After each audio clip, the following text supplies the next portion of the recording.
नमस्ते दोस्तों, मैं रंजन हूं और आज मैं आपसे काम से जुड़े स्वास्थ्य और सुरक्षा के बारे में कुछ जानकारी शेयर करने आया हूं। मेरा मकसद है कि इन थोड़ा बोरिंग लगने वाले टॉपिक्स को आसान और समझने लायक बनाऊं। अगर आपको ये मददगार लगे तो आप अपने सुझाव दे सकते हैं कि किन टॉपिक्स पर बात करें और मैं उन्हें आसान और प्रैक्टिकल तरीके से समझाने की कोशिश करूंगा। आज हम बेसिक सेफ्टी मैनेजमेंट सिस्टम पर बात करेंगे, जो एक अच्छी संगठनात्मक संस्कृति बनाए रखने का अहम हिस्सा है।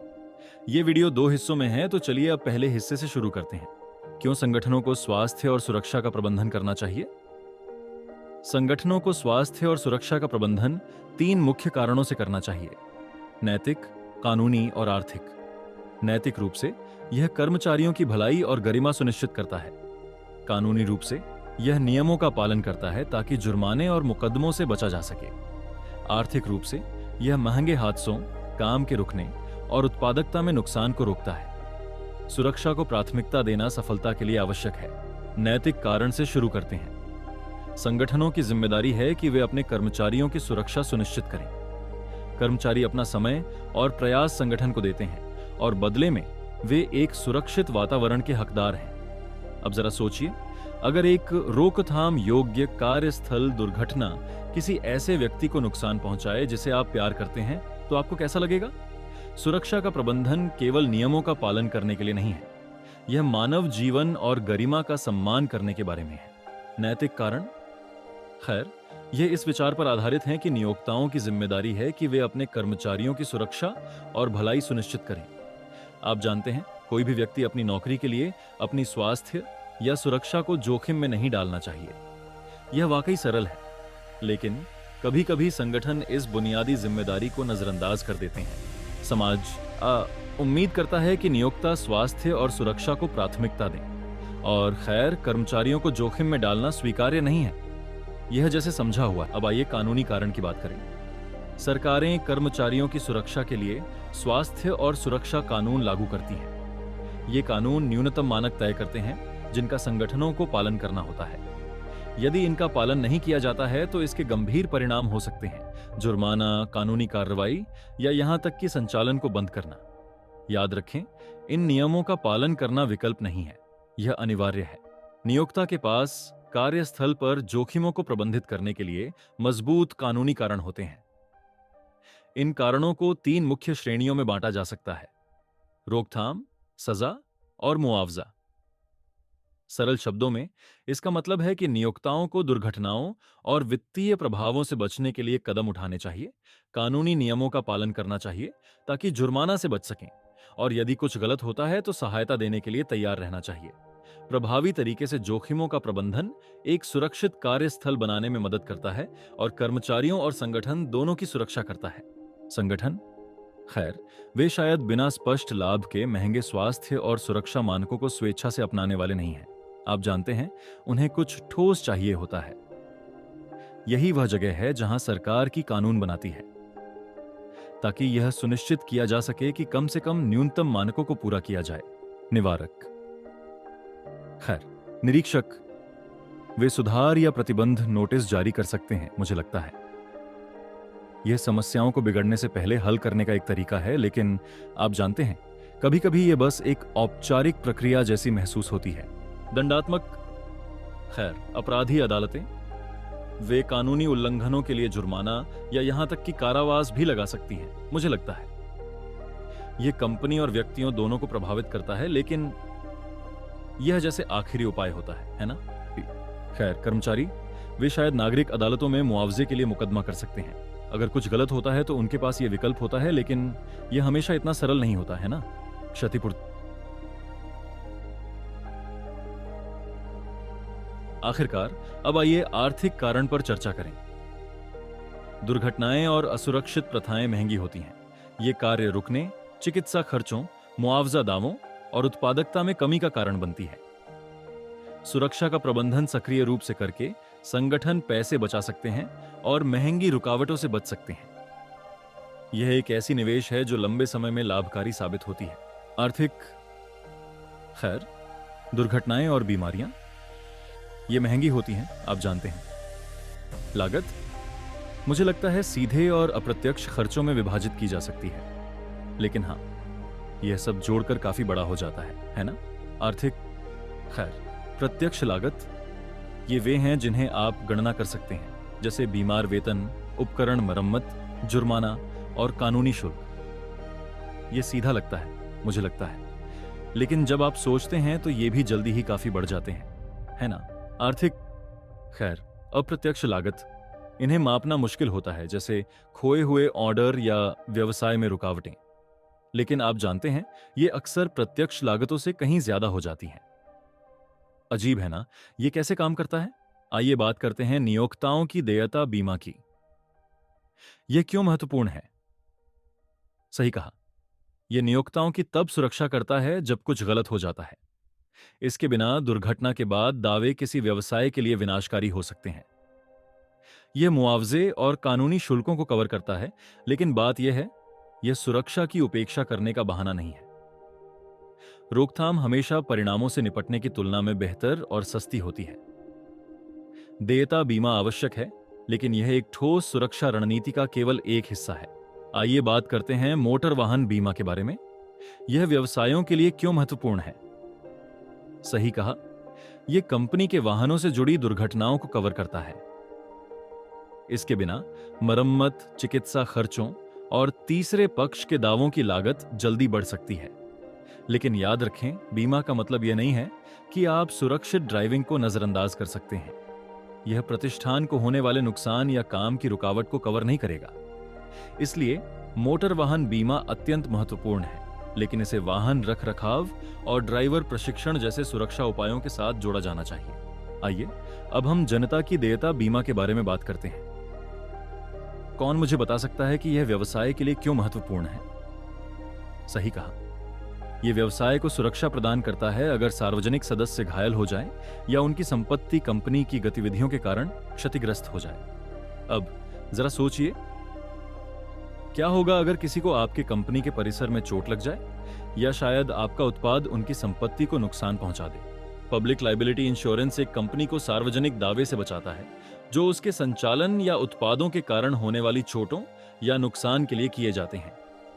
उदाहरण के लिए, अगर निर्माण स्थल पर किसी को चोट लग जाती है या संपत्ति को नुकसान पहुंचता है, तो यह इंश्योरेंस कानूनी शुल्क, चिकित्सा खर्च और नुकसान को कवर करता है। निर्माण कंपनियों के लिए यह इंश्योरेंस होना बहुत महत्वपूर्ण है, ताकि संभावित मुकदमों से वित्तीय नुकसान से बचा जा सके। जब हम कोई नई प्रैक्टिस लागू करने की कोशिश करते हैं, तो अक्सर OHSAE, ऑक्यूपेशनल हेल्थ, सेफ्टी और एनवायरनमेंट मैनेजमेंट सिस्टम को लागू करने में चुनौतियों का सामना करना पड़ता है। चलिए इसे धीरे धीरे समझते हैं कि ये चुनौतियां क्यों आती हैं। अब हम यह समझने की कोशिश करेंगे कि OHSAE, occupational health, safety and environment management system को लागू करते समय हमें किन चुनौतियों का सामना करना पड़ता है। कुछ आम कारण हैं: कमिटमेंट की कमी, लैक ऑफ कमिटमेंट; संसाधनों की कमी, रिसोर्स कंस्ट्रेंट्स; बदलाव का विरोध, रेजिस्टेंस टू चेंज; अपर्याप्त प्रशिक्षण, इनएडिक्वेट ट्रेनिंग; सिस्टम की जटिलता, कंप्लेक्सिटी ऑफ द सिस्टम; जागरूकता की कमी, लैक ऑफ अवेयरनेस; संगठनात्मक संस्कृति, ऑर्गेनाइजेशनल कल्चर; कर्मचारियों की अपर्याप्त भागीदारी, इनसफिशिएंट इन्वॉल्वमेंट ऑफ एम्प्लॉइज; स्पष्ट लक्ष्य और उद्देश्यों की कमी, lack of clear goals and objectives. इस वीडियो में हम पहले 4 विषयों पर ध्यान केंद्रित करेंगे। कमिटमेंट की कमी, लैक ऑफ कमिटमेंट; कमिटमेंट, संसाधनों की कमी, रिसोर्स कंस्ट्रेंट्स; बदलाव का विरोध, रेजिस्टेंस टू चेंज; अपर्याप्त प्रशिक्षण, इनएडिक्वेट ट्रेनिंग। OHSAE मैनेजमेंट सिस्टम को लागू करने में पहली चुनौती है कमिटमेंट की कमी। यह तब होता है जब लोग, खासकर नेता या प्रबंधक, सिस्टम को पूरी तरह से समर्थन नहीं देते या उसे प्राथमिकता नहीं देते।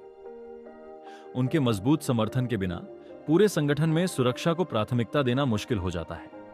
कमिटमेंट बहुत महत्वपूर्ण है क्योंकि यह सभी के लिए एक उदाहरण प्रस्तुत करता है। अगर नेता इस सिस्टम के प्रति अपनी समर्पण दिखाते हैं, तो अन्य लोग भी इसे गंभीरता से लेंगे। कमिटमेंट की कमी का पहला कारण तब होता है जब संगठन के नेता स्वास्थ्य और सुरक्षा को प्राथमिकता नहीं देते या इसका समर्थन नहीं करते। उदाहरण के लिए, एक निर्माण स्थल पर अगर साइट मैनेजर सुरक्षा उपकरणों की नियमित जांच नहीं करता या सुरक्षा नियमों को लागू नहीं करता, तो श्रमिक सुरक्षा को गंभीरता से नहीं लेंगे। मजबूत नेतृत्व के बिना सही सिस्टम और प्रक्रियाओं को लागू करना मुश्किल हो जाता है, जिससे सभी को सुरक्षित रखना चुनौतीपूर्ण होता है। उदाहरण, निर्माण स्थल पर अगर साइट मैनेजर सुरक्षा जांचों की अनदेखी करता है या नियमों को लागू नहीं करता, तो श्रमिक सुरक्षा प्रक्रियाओं का पालन नहीं करेंगे। मजबूत नेतृत्व के बिना एक सुरक्षित कार्य वातावरण बनाए रखना कठिन हो जाता है। कमिटमेंट की कमी का दूसरा कारण है जब नेतृत्व सुरक्षा के महत्व पर जोर नहीं देता। अगर नेता यह नहीं दिखाते कि सुरक्षा कितनी महत्वपूर्ण है, तो कर्मचारियों को सुरक्षा प्रशिक्षण सत्रों में भाग लेने के लिए प्रेरित महसूस नहीं होता। उदाहरण के लिए, एक निर्माण स्थल पर कल्पना करें, अगर साइट मैनेजर सुरक्षा के बारे में नियमित रूप से बात नहीं करता या सुरक्षा प्रशिक्षण को प्राथमिकता नहीं देता, तो श्रमिक इन सत्रों में भाग लेने का मूल्य नहीं देखेंगे। वे सोच सकते हैं, अगर मैनेजर को सुरक्षा की इतनी चिंता नहीं है तो मुझे क्यों। नेतृत्व की यह कमी इसे एक सुरक्षा केंद्रित वातावरण बनाने में कठिनाई पैदा करती है, जहां सभी दुर्घटनाओं से बचने के लिए जागरूक और प्रशिक्षित होते हैं। वहीं अगर नेता लगातार सुरक्षा पर जोर देते हैं और प्रशिक्षण सत्रों में सक्रिय रूप से भाग लेते हैं, तो श्रमिक सुरक्षा को गंभीरता से लेंगे और अपनी क्षमताओं को बेहतर बनाने के लिए प्रेरित होंगे। संगठन को सुरक्षा प्रोटोकॉल लागू करने में मुश्किलें आईं क्योंकि नेतृत्व सक्रिय रूप से सुरक्षा बैठकों या सुरक्षा से संबंधित पहलुओं में भाग नहीं लेता था। जब नेता इसमें भाग नहीं लेते, तो यह बाकी टीम को यह संदेश देता है कि सुरक्षा शायद उतना महत्वपूर्ण नहीं है। उदाहरण के लिए, एक निर्माण स्थल पर अगर साइट मैनेजर या वरिष्ठ नेतृत्व सुरक्षा बैठकों से अनुपस्थित रहते हैं या सुरक्षा पर चर्चा में सक्रिय रूप से भाग नहीं लेते, तो श्रमिकों को यह महसूस हो सकता है कि सुरक्षा प्राथमिकता नहीं है। वे सोच सकते हैं, अगर नेता इसमें शामिल नहीं हो रहे हैं तो हमें क्यों चिंता करनी चाहिए। नेतृत्व की यह कमी सुरक्षा प्रैक्टिसेस को लेकर भ्रम पैदा कर सकती है और प्रभावी सुरक्षा प्रोटोकॉल को लागू करने में कठिनाई पैदा कर सकती है। कमिटमेंट की कमी का चौथा कारण यह है कि जब नेतृत्व उदासीनता दिखाता है, तो कर्मचारियों द्वारा उठाए गए सुरक्षा मुद्दों को अक्सर अनदेखा या खारिज कर दिया जाता है। उदाहरण, अगर कर्मचारी कोई सुरक्षा समस्या रिपोर्ट करते हैं लेकिन प्रबंधक इसे गंभीरता से नहीं लेते या इस पर कार्रवाई नहीं करते, तो कर्मचारियों को लग सकता है कि उनकी चिंताओं का कोई महत्व नहीं है। समय के साथ इससे वे भविष्य में सुरक्षा मुद्दे उठाने से हिचकिचाने लगते हैं, जिससे समस्याएं अनसुलझी रह जाती हैं और कार्यस्थल पर जोखिम बढ़ जाते हैं। नेतृत्व की भागीदारी और तत्परता विश्वास बनाने और सुरक्षा उपायों को सुधारने के लिए महत्वपूर्ण है। पांचवां कारण प्रतिबद्धता की कमी का यह है कि संगठन की सुरक्षा संस्कृति कमजोर हो गई क्योंकि नेतृत्व ने सुरक्षा उपलब्धियों और पहलुओं को मान्यता या पुरस्कार नहीं दिया। उदाहरण, जब कर्मचारी या टीमें सुरक्षा में सुधार लाने के लिए प्रयास करती हैं या महत्वपूर्ण सुरक्षा लक्ष्यों को प्राप्त करती हैं, लेकिन उनके प्रयासों को नजरअंदाज कर दिया जाता है, तो इससे उनकी प्रेरणा कम हो सकती है। मान्यता और पुरस्कार जैसे साधारण सराहना या प्रमाण पत्र कर्मचारियों को जुड़े रहने और सुरक्षा को प्राथमिकता देने के लिए प्रोत्साहित करते हैं। OHSI, ऑक्यूपेशनल हेल्थ, सेफ्टी और एनवायरनमेंट मैनेजमेंट सिस्टम को लागू करने में दूसरी चुनौती संसाधनों की कमी है। संसाधनों की कमी का मतलब है कि फंड, स्टाफ, समय या जरूरी सामग्री की पर्याप्त उपलब्धता नहीं है, जो OHSI मैनेजमेंट सिस्टम को प्रभावी ढंग से लागू करने, बनाए रखने और सुधारने के लिए जरूरी होती है। पर्याप्त संसाधनों के बिना संगठनों को एक सुरक्षित और टिकाऊ कार्यस्थल वातावरण स्थापित करने में गंभीर कठिनाइयों का सामना करना पड़ सकता है। संसाधनों की कमी का कारण यह है कि एक अच्छा स्वास्थ्य और सुरक्षा प्रबंधन प्रणाली लागू करने के लिए समर्पित संसाधन जैसे पैसे, प्रशिक्षित कर्मचारी और समय की आवश्यकता होती है। इन संसाधनों के बिना संगठन के लिए सिस्टम को सफलतापूर्वक लागू करना कठिन हो जाता है। उदाहरण के लिए, अगर किसी कंपनी के पास उचित सुरक्षा उपकरण खरीदने या सुरक्षा अधिकारी नियुक्त करने के लिए बजट नहीं है, तो उसे सुरक्षित कार्य वातावरण बनाने में कठिनाई हो सकती है। इसी तरह, अगर सुरक्षा कार्यों को संभालने के लिए पर्याप्त कर्मचारी नहीं है या कर्मचारियों के पास सुरक्षा प्रशिक्षण के लिए समय नहीं है, तो लागू करने की प्रक्रिया में देरी हो सकती है या यह अधूरी रह सकती है। सही संसाधनों का होना इस सिस्टम को प्रभावी रूप से काम करने के लिए जरूरी है। संसाधनों की कमी का पहला कारण यह है कि कंपनी के पास सीमित वित्तीय संसाधन होने के कारण वह एक व्यापक सुरक्षा प्रशिक्षण कार्यक्रम लागू करने में संघर्ष कर रही थी। व्याख्या: जब किसी कंपनी के पास पर्याप्त धन नहीं होता है, तो एक पूरा सुरक्षा प्रशिक्षण कार्यक्रम स्थापित करना मुश्किल हो सकता है। इसका मतलब है कि वे सभी कर्मचारियों को ठीक से प्रशिक्षण नहीं दे पाएंगे या प्रभावी प्रशिक्षण के लिए आवश्यक संसाधन प्रदान नहीं कर पाएंगे। यदि सुरक्षा प्रशिक्षण सही से नहीं होगा तो श्रमिकों को जोखिमों को संभालने का तरीका नहीं पता होगा, जिससे दुर्घटनाएं या चोटें हो सकती हैं। सुरक्षा प्रशिक्षण में सही निवेश करना सुरक्षित कार्यस्थल बनाने के लिए आवश्यक है। संसाधन की कमी का दूसरा कारण यह है कि संगठन सुरक्षा उपायों को लागू करने में देरी का सामना कर रहा था, क्योंकि वे सुरक्षा योजना और क्रियान्वयन के लिए पर्याप्त समय आवंटित नहीं कर पा रहे थे। व्याख्या: एक प्रभावी सुरक्षा प्रबंधन प्रणाली के लिए सुरक्षा उपायों की योजना बनाने, व्यवस्थित करने और उन्हें लागू करने के लिए पर्याप्त समय निकालना बहुत जरूरी है। अगर संगठन पहले से अन्य कार्यों या प्राथमिकताओं में व्यस्त है तो उनके पास सुरक्षा योजना और क्रियान्वयन पर ध्यान देने के लिए समय नहीं होगा। इससे सुरक्षा उपायों में देरी हो सकती है, जिससे कार्यस्थल पर जोखिम बढ़ सकता है। उचित समय प्रबंधन यह सुनिश्चित करने के लिए आवश्यक है कि सुरक्षा को पर्याप्त ध्यान मिले। संसाधनों की कमी का तीसरा कारण यह है कि बजट की सीमाओं के कारण कंपनी आधुनिक सुरक्षा उपकरणों में निवेश नहीं कर सकी, जिससे उनकी सुरक्षा प्रबंधन प्रणाली की प्रभावशीलता पर असर पड़ा। व्याख्या: सुरक्षा उपकरण कर्मचारियों की सुरक्षा के लिए जरूरी होते हैं, लेकिन अगर किसी कंपनी के पास नवीनतम उपकरणों में निवेश करने के लिए पर्याप्त पैसा नहीं है, तो वे पुराने या अपर्याप्त उपकरणों का उपयोग कर सकती हैं। इससे सुरक्षा प्रणाली की प्रभावशीलता कम हो सकती है, क्योंकि उपकरणों से वह सुरक्षा स्तर नहीं मिल पाता जो दुर्घटनाओं को रोकने के लिए आवश्यक है।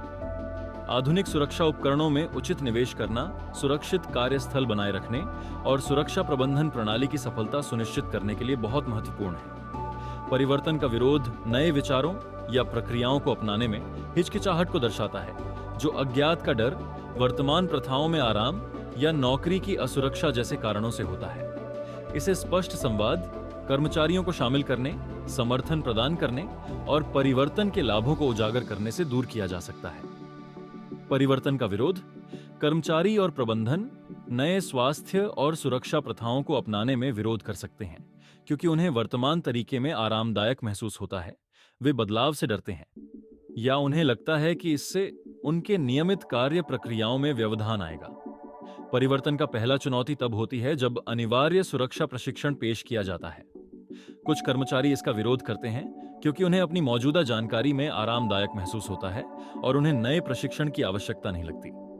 उदाहरण के लिए, कुछ कर्मचारी यह महसूस कर सकते हैं कि उन्हें सुरक्षा के बारे में पहले से ही पर्याप्त जानकारी है और उन्हें और प्रशिक्षण की जरूरत नहीं है। वे उस तरीके के आदी होते हैं जिससे चीजें पहले हो रही थीं और अपनी मौजूदा जानकारी से संतुष्ट होते हैं, इसलिए वे कुछ नया सीखने का विरोध करते हैं। परिवर्तन का दूसरा चुनौती तब होती है जब कर्मचारी यह मानते हैं कि उनकी कार्य प्रथाएं पहले से ही काफी अच्छी हैं। उदाहरण के लिए, जब कंपनी ने कड़े सुरक्षा उपायों को लागू किया तो कुछ कर्मचारियों ने इसका विरोध किया, क्योंकि उन्हें लगता था कि जिस तरीके से वे काम कर रहे थे वह पहले से ही सुरक्षित था। उन्हें नए नियमों या उनकी वर्तमान प्रथाओं में बदलाव की जरूरत नहीं महसूस होती थी। परिवर्तन का तीसरा चुनौती तब होती है जब प्रबंधन नए विचारों का विरोध करता है। उदाहरण के लिए, जब नियमित सुरक्षा निरीक्षण करने का प्रस्ताव पेश किया गया तो प्रबंधन ने इसका विरोध किया, क्योंकि उन्हें लगा कि इससे उत्पादन में कमी आएगी। उन्हें यह चिंता थी कि सुरक्षा जांच के लिए समय निकालने से काम में देरी हो सकती है, जबकि ये निरीक्षण एक सुरक्षित कार्यस्थल सुनिश्चित करने के लिए थे। परिवर्तन का चौथा चुनौती तब होती है जब कर्मचारी नए विचारों का विरोध करते हैं जिन्हें वे अनावश्यक समझते हैं। उदाहरण के लिए, जब सुरक्षा अभ्यास, सुरक्षा ड्रिल पेश करने का सुझाव दिया गया तो कुछ कर्मचारियों ने इसका विरोध किया, क्योंकि उन्हें यह अपने दैनिक कार्यों में अनावश्यक विघटन जैसा लगा। उन्हें लगा कि ये ड्रिल उनके नियमित काम से समय ले लेंगी और यह आवश्यक नहीं है। सुरक्षा प्रबंधन प्रणाली, सेफ्टी मैनेजमेंट सिस्टम को लागू करने में एक बड़ा चुनौती अपर्याप्त प्रशिक्षण है। अगर कर्मचारियों को सही प्रशिक्षण नहीं मिलता है तो वे सुरक्षा प्रक्रियाओं को समझ नहीं पाते या उनका पालन नहीं कर पाते, जिससे असुरक्षित परिस्थितियां और दुर्घटनाएं हो सकती हैं। वे खतरों को पहचानने में चूक सकते हैं, आपातकालीन स्थितियों में घबराहट का शिकार हो सकते हैं या सुरक्षा नियमों का सही तरीके से पालन नहीं कर पाते, जिससे घटनाओं का खतरा बढ़ जाता है। सही प्रशिक्षण यह सुनिश्चित करने के लिए आवश्यक है कि कर्मचारी सुरक्षित रहें और सही प्रक्रियाओं का पालन कर सकें।